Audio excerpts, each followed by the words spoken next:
Hi friends, Moto plus YouTube ఛానల్కి స్వాగతం. మీరు అంటే సాకేత్ గారు మీకు తెలిసే ఉంటుంది. కొంచెం జెన్యూన్ పర్సన్గానే ఉంటారు, మంచిగానే చెప్తారు అన్ని విషయాలు అనమాట. అయితే ఈ వీడియో సాకేత్ గారి మీద నెగిటివ్గానో మరొకటిగానో చేయట్లేదు, ఉన్న వాస్తవాలని మనం తెలియజేస్తున్నాం అనమాట. అయితే మీరు చూసే ఉంటారు, సాకేత్ గారు దాదాపుగా ఇదిగోండి ఇక్కడ చూస్తున్నారు కదా, దీంట్లో చాలా దాదాపుగా 70 లక్షలు పోగొట్టుకుందామని చెప్పేసి వీడియో చేయడం అనేది జరిగిందనమాట. అసలు ఈ 70 లక్షల రూపాయలు ఎందుకని పోగొట్టుకున్నారు, ఏంటి అంటే సరైనటువంటి ఎక్సర్సైజ్ అనేటువంటిది చేయలేదా ఏంటి అనేటువంటి దాన్ని, అసలు దీనికి గల కారణాలు ఏంటి అనేది మనం ఒకసారి ఆలోచిద్దాం. ఇప్పుడు తన వీడియోలోకి గనక వెళ్తే ఇక్కడ ఈ వీడియో ఇచ్చేద్దాం, వెయిట్ చేయండి కొద్దిగా.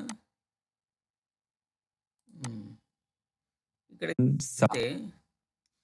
మీరు చూడండి, ఇక్కడ దాదాపుగా ఫస్ట్లో 10-15 ల్యాక్స్ వరకు ఉన్నటువంటి ప్రాఫిట్ అనేది దాదాపుగా 70 ల్యాక్స్ లాస్ట్లోకి వెళ్ళిందంటే దాదాపుగా 85 ల్యాక్స్ ఆయన లాస్ట్ ఇయర్లో, అంటే ఈ ఇయర్లో కోల్పోవటం అనేటువంటిది జరిగింది. ఎందుకంటే గతంలో మీరు చూసినప్పుడు ఎప్పుడైనా మార్కెట్ని ఎస్టిమేషన్ వేయటం అనేటువంటిది జరగాలి. మీరు ఆ వీడియోనే కనుక వింటే ఆప్షన్స్ సరిగా సెట్ కాలేదు మనకి, అందుకని చెప్పేసి ఆప్షన్స్లో లాసెస్ వస్తున్నాయి అని ఫ్యూచర్కి వెళ్ళాను అని చెప్పేసి చెప్తున్నారు. ఫ్యూచర్కి ఎందుకని వెళ్ళారు ఈయన? ఆప్షన్స్లో ప్రీమియం డికే ఉంటుంది, పొజిషనల్ ట్రేడ్స్ అనేటువంటివి తీసుకున్నారు కాబట్టి ఈ ప్రీమియం డికే వల్ల ఒకటి, న్యూస్ బేస్డ్గా కానీ తెల్లారి హై గ్యాప్ అప్లు గ్యాప్ డౌన్లు ఇవన్నీ రావటం వలన ఎక్కువగా నష్టాలు అనేటువంటివి వస్తున్నాయి. కాబట్టి ఫ్యూచర్కి వెళ్ళారు. ఫ్యూచర్కి వెళ్ళటం వల్ల ఏంటి ఉపయోగం? ప్రీమియం డికే అనేది మెయిన్ ఉండదు. కానీ ఫ్యూచర్లో కూడా లాస్ట్లు వచ్చినాయి అంటే డైరెక్షన్ అనేటువంటిది ఎస్టిమేషన్ వేయటంలో చాలా రాంగ్ జరిగిందని అనుకోవాలి.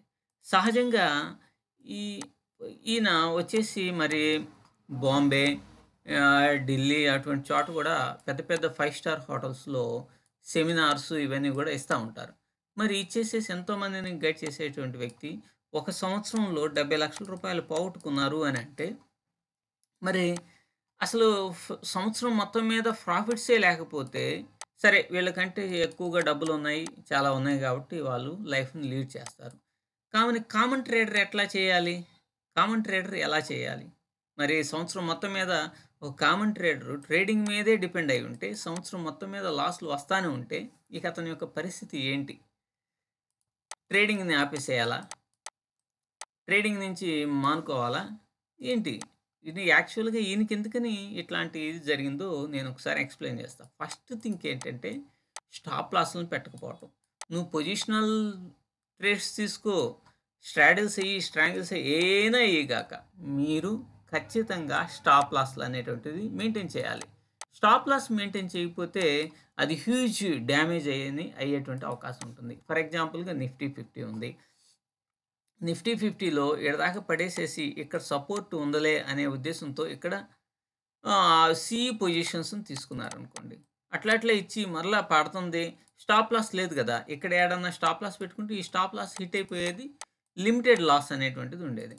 కానీ అలా జరిగిందా? జరగల. అది పడతానే ఉన్నది.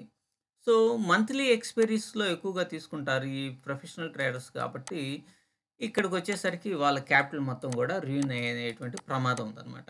కాబట్టి గతంలో ఎలా జరిగిందంటే, ఇక్కడ ఎట్లన్నా పడ్డా మార్కెట్ అనేటువంటిది ఎప్పుడు పైకే పోతానే ఉంటుంది కదా అనేటువంటి ఇదితో ఉంటుంటారు. బట్ మార్కెట్కి 2 డైమెన్షన్స్ ఉంటాయి, 2 డైమెన్షన్స్ ఉంటాయి అన్నమాట. ఒకటి బుల్ చేసేటువంటి బ్యాచ్ ఒకటి ఉంటే, బెరర్స్ ఒకరు ఉంటారనమాట. సో వీళ్ళ ట్రాప్లో పడకుండా ఉండటానికే మనం స్టాప్ లాస్ అనేటువంటిది మెయింటైన్ చేయాలి.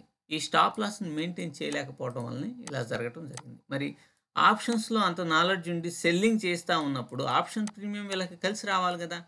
కానీ అంటే వీళ్ళు బయ్యింగ్ కొంచెం ఎక్కువగా చేసి ఉంటారు అని నా ఆలోచన, నా ఉద్దేశం ఆప్షన్స్లో. సో దీంట్లో కూడా మళ్ళా బ్యాడ్ సిచ్యువేషన్స్ ఫేస్ చేసేసరికి తర్వాత ఫ్యూచర్కి అనేటువంటిది వెళ్ళారు. సో ఫ్యూచర్కి వెళ్ళినా కూడా ఆశాజనకంగా లేదు. ఎందుకంటే మార్కెట్ని ఎస్టిమేషన్ వేయగలగాలి.